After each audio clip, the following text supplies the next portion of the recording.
Banyarwanda, inshuti z'u Rwanda, muri aho umwaka dusoza w'ibihumbi 2025 usize igihugu cyacu giteye intambwe igaragara, ariko kandi cyananyuze mu bibazo bitoroshye. Ndashimira Abanyarwanda bose kubw'icyizere n'ubufatanye mwagaragaje muri uyu mwaka. Ubukungu bwacu bwarazamutse. Ubu inshingano dufite ni ukubungabunga kandi tugakoresha neza amikoro dufite nk'igihugu. Ibi biradusaba ko twishakamo ibisubizo bishya bikwiye gutuma duharana intego n'imigambi bishya. Nta wundi muntu dukwiye gutegerezaho iterambere n'imibereho myiza yacu. Igishoro kinini kandi cy'agaciro dufite nk'igihugu n'urubyiruko rushoboye. Ni inshingano zanyu nk'urubyiruko rw'u Rwanda gusigasira ibyo twubatse no kubiteza imbere.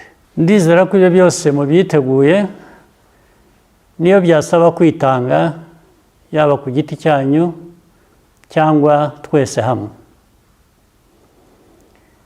Mu rugendo twagenze, imbogamizi twazihinduyemo amahirwe kandi twarushijeho gukomera. Ntidukwiye na rimwe kwibagirwa aho twavuye, kandi uku niko bizakomeza kugira ngo bidufashe kwiyubaka uko tubyifuza. Several milestone events this year elevated Rwanda's profile internationally. The International Security Conference on Africa was held for the first time, and the African School of Governance matriculated its first class of students from all around Africa. We also convened a new annual event on nuclear power innovation for Africa. This reaffirms that Rwandans and Africans generally have the power to define who we are, what we stand for, and where we are going.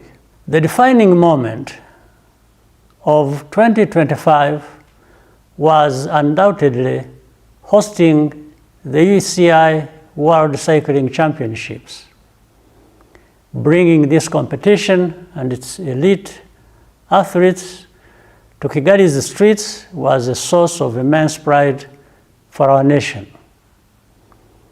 I congratulate everyone involved in making these events a success. Sports unifies and empowers communities across all boundaries.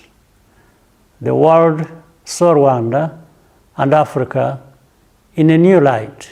And much as we are not yet on top in football, the prospects for the future are promising thanks to the help of FIFA in building ourselves up. We also look forward to hosting the FIFA series next year. With the infrastructure we have built, our long-term ambition is to nurture the next generation of Rwandan talent to compete and excel. This month, Rwanda and the DRC signed the Washington Accords. I thank the United States and Qatar, alongside our African institutions, for supporting this peace process. It is a critical step toward addressing the root causes of conflict in eastern DRC and restoring regional stability. Rwanda is fully committed to implementing this agreement, but any threat to the peace and security of our people is unacceptable. The threat of state-supported violent extremism is unfortunately still very real. Ahazaza dukwiriye harashoboka. Tugomba kuguma mu nzira nziza, tugakomeza kugira icyizere kandi tugakomeza gutera imbere. Mu gihe twizihiza impera z'umwaka, ndasaba buri wese kwitwararika no kwita ku mutekano wacu n'uw'abadukikije. Buri wese afite uruhare rukomeye kugira ngo tugere ku ntego zacu. Jyewe n'umuryango wanjye twifurije Abanyarwanda n'inshuti z'u Rwanda umwaka mushya muhire w'ibyishimo n'uburumbuke.